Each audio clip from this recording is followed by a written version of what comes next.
नारद पांच रात्र में नारद जी ने भगवान के श्रीमुख से उनकी कृपा के लक्षण कहलवाए। देशत्यागो महान व्याधिर्विरोधो बंधुभिः सह धनहानिरपमानंच मदनुग्रह लक्षणम। भगवान कहते हैं मेरी कृपा के लक्षण सुन लो। हाँ सुनाइए। मैं जब किसी पर कृपा करता हूं तो देशत्यागो, जहां वो रहता है वहां से उसको निकाल दिया जाए, समझ लो मैंने कृपा कर दी। महान व्याधि, उसे कोई भयंकर बीमारी हो जाए, समझ लो मेरी कृपा हो गई। विरोधो बंधु भी सह, बंधु बांधव उसका विरोध करें, समझ लो मेरी कृपा हो गई। धन हानि, पैसे की हानि हो जाए, ये मेरी कृपा है। अपमानंच, और ये दुनिया आपका अपमान करे तो भगवान कहते हैं ये मेरी कृपा है।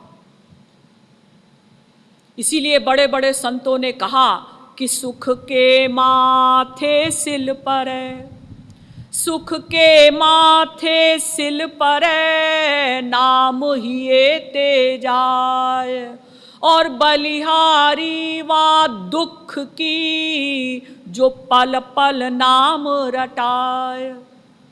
हमें ऐसा सुख नहीं चाहिए जिसमें हम भगवान को भूल जाएं।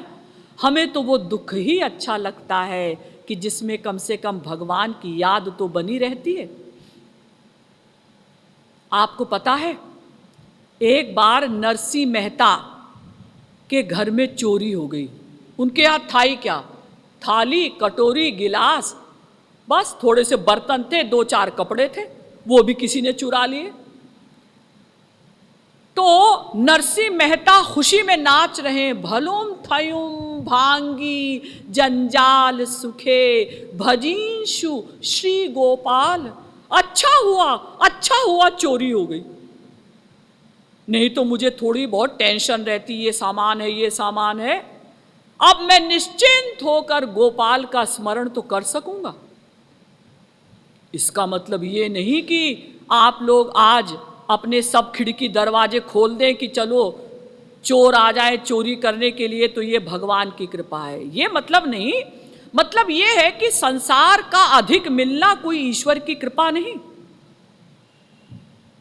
लेकिन हम लोग इस सिद्धांत को नहीं मानते, इसीलिए हम लोग आरती गाते हैं ना, ओम जय जगदीश हरे, स्वामी जय जगदीश हरे, सुख संपत्ति घर आवे और कष्ट मिटे तन का। अगर इसकी जगह मंदिरों में ये गाया जाने लगे कि सुख संपत्ति सब जावे तो मंदिर कोई ना आवे, ये हम लोगों का ज्ञान है। हम अभी यही नहीं जानते कि ईश्वर की कृपा कहते किसको हैं। अब चौथे हैं नहीं है। संसार के ऐश्वर्य भी नहीं है, फिर भी भगवान से प्यार नहीं है।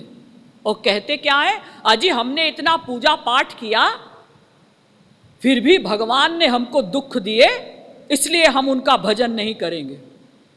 अरे तो आपने ऐसा सोचा क्यों कि प्रारब्ध के खिलाफ आपको कुछ मिल जाएगा? आपने जो पिछले जन्मों में पाप किए हैं उनका फल तो भोगना पड़ेगा ना। अवश्य में वो भोक्तव्यम कृतम कर्म शुभाशुभम, गरुड़ पुराण। अच्छे और बुरे कर्मों का फल तो भोगना पड़ेगा, भक्त भी भोगते हैं, प्रारब्ध सबको भोगना पड़ता है।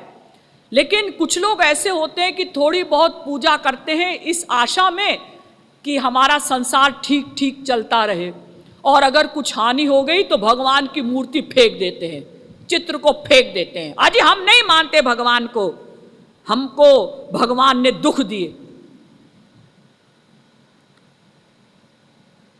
तो देखिए, हमें संसार से विरक्त होना है।